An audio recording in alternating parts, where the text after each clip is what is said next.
Bonjour tout le monde. Bon, écoutez, comme je viens de faire une discussion avec quelqu'un d'exceptionnel qui s'appelle Clayton Guerrera, Ferreira, et que c'était en anglais, donc il a parlé assez vite et je sais pas si tout le monde aura le courage d'écouter complètement cet épisode en anglais. Et j'ai envie de vous faire un peu un résumé parce que ça m'a donné un bon vent de fraîcheur. Clayton, je l'ai découvert sur LinkedIn. Euh, et en fait, via son association, il a une ONG qui est en gros validée par l'ONU, qui s'appelle Ideas for Us, donc idées pour nous. Et Ideas for Us, il vient de m'expliquer en fait, c'est assez exceptionnel. Ils mettent en place des projets genre pour l'environnement, pour la sustainability. Et juste pour vous dire, la sustainability, c'est 3 piliers, c'est l'environnement, donc taking care, enfin prendre soin de l'environnement, le réparer. Il y a une partie économique, donc il faut que ce soit sustainable, il faut que ça puisse être durable. Donc si on met un projet en place, qu'on donne un peu d'argent, qu'on répare quelque chose et qu'un an après c'est cassé, c'est pas utile. Donc il faut qu'il y ait un pilier aussi économique et il faut qu'il y ait un pilier social. Il faut que ça ait un impact social.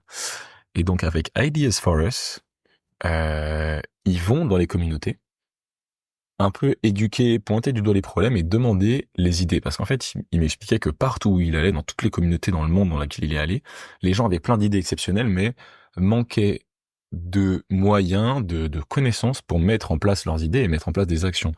Et donc en fait, ça fait une quinzaine d'années que il aide des gens dans les communautés à mettre en place des projets, à mettre en place des actions. Et un des exemples les plus concrets donc il m'a donné, franchement c'est incroyable, vous allez voir. Il y a il y a des food deserts aux US, donc en fait c'est des endroits où si vous voulez acheter à manger, vous devez faire 1 heure de route ou une demi-heure de route pour aller trouver la moindre pomme, ou sinon vous devez aller en gros vous nourrir au gas station. Donc vous imaginez à quel point c'est horrible. Et donc il y a des communautés qui doivent manger n'importe quoi à cause de ça. Donc il allait les voir et ce qu'ils se sont rendus compte, c'est que les gens avaient l'idée de dire on pourrait éventuellement planter des choses dans des champs, quoi. Sauf qu'ils savaient pas faire ça. Et donc, en fait, avec Ideas for Us, avec son association, ils ont formé des gens à savoir faire des potagers, à savoir planter leurs propres trucs, à pouvoir tous se balader en vélo. Donc, en fait, ils ont mis en place des espèces de micro-sociétés sur place, donc dans les communautés, où les gens se retrouvent en communauté, donc elles communiquent, elles se connaissent, elles build a community.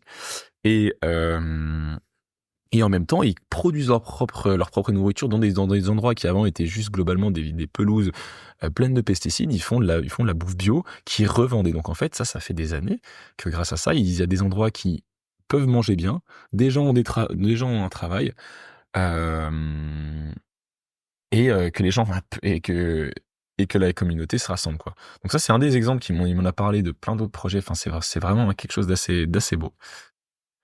Et en fait, je me dis que j'aurais peut-être dû un peu commencer par ça.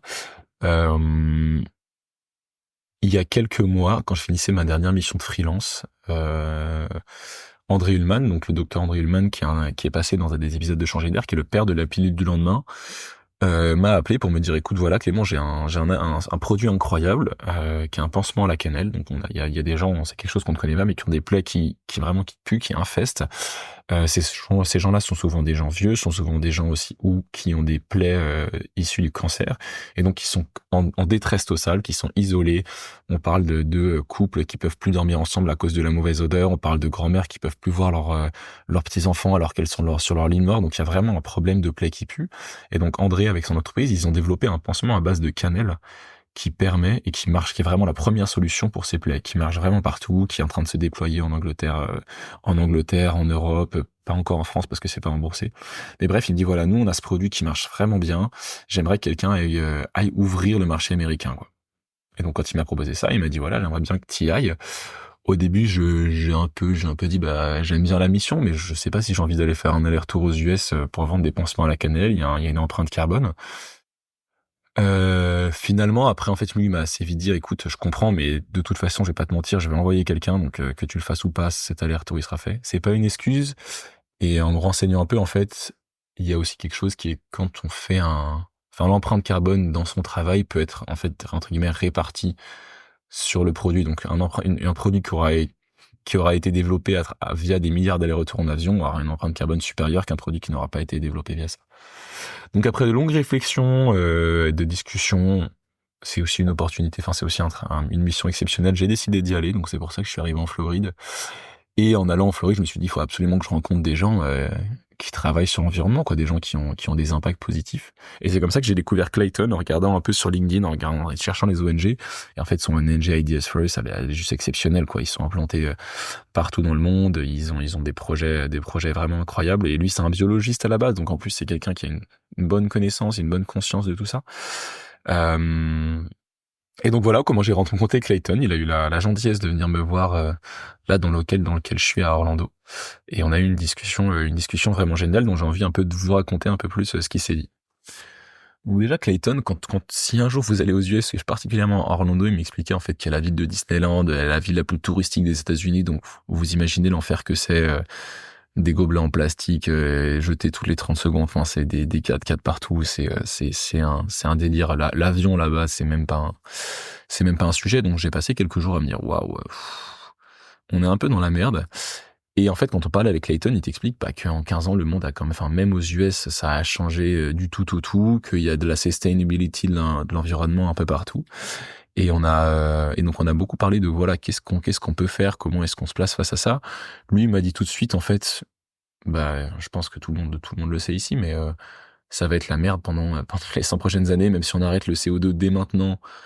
Euh, En fait, on va avoir des problèmes gigantesques, va avoir des ouragans, on va avoir la biodiversité qui va s'écrouler.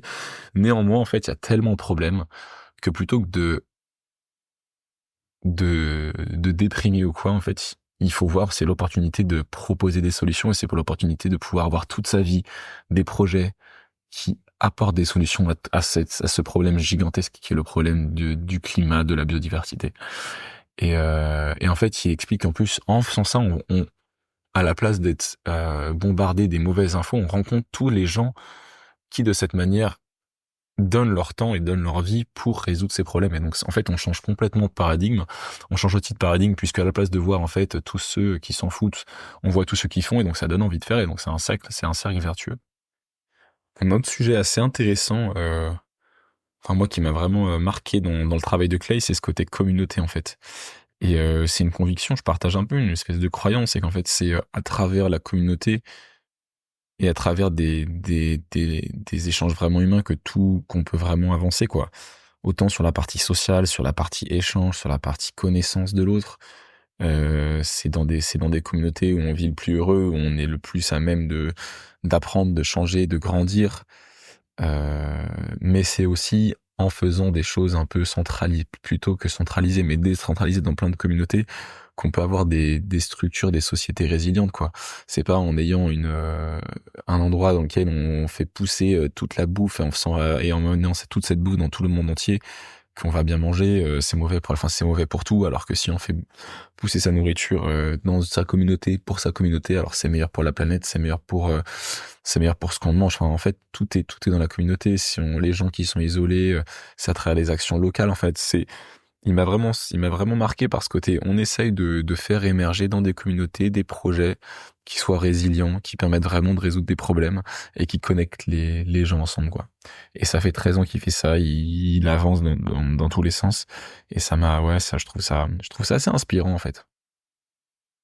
Et voilà, pour finir, je dirais que si vous avez le courage de vous accrocher à quelque chose en anglais, je vous conseille vraiment parce que son histoire, la manière dont, enfin, ce qu'il raconte sur son association, sur les non-profits, donc les ONG aux États-Unis, qui en fait il y a un peu plus d'1 million d'ONG aux États-Unis, comment il le finance, comment est-ce qu'il implémente les solutions, comment est-ce que les solutions qu'il crée dans des communautés sont ensuite faites dans d'autres communautés, enfin, genre, tout ce que j'ai essayé de vous dire là, je vois en 9 minutes de vous raconter, euh, il le dit mieux que moi. C'est certes en anglais, donc il faut un peu s'accrocher, mais si vous avez un peu de temps, je vous conseille vraiment, moi, c'est quelqu'un qui m'a redonné le sourire. Je le dis beaucoup dans les épisodes, mais franchement, en fait, quand on entend quelqu'un qui agit énormément, et je vais même pas dire le mot bien commun ne va pas, mais pour créer des solutions, je peux vous dire que ça donne envie et que là, moi, je suis entouré d'Américains qui mangent de la merde, de la viande, qui prennent un gobelet pour boire une gorgée, pour le jeter. Ça m'a ouvert les yeux, quoi. Et je trouve que sa vision du monde, de dire oui, en effet, c'est la merde. Oui, on va être face à des challenges et des problèmes. En fait, voilà, rester conscient, quoi. Mais choisir de dire, mais moi, je vais me focus sur les solutions, je vais me focus sur agir. Alors là, c'est vraiment intéressant. Et il m'a aussi ouvert les yeux et donné des idées sur le côté philanthropie. Je pense que demain, si vous avez des idées de projets, il y a des fonds à lever. C'est peut-être pas si évident que ça, mais je pense qu'il y a des gens qui... Enfin, la philanthropie, faudrait que je regarde, mais donne des millions et des milliards d'euros chaque année. C'est parfois intéressé, mais ça reste de l'argent que vous n'avez pas à rendre, ça reste des projets qui peuvent avoir du sens. Et... Enfin, je pense qu'il y a quelque chose à creuser sur ce sujet-là. Voilà, écoutez, je vous souhaite une bonne journée, et des bonnes réflexions sur ces sujets. À très vite.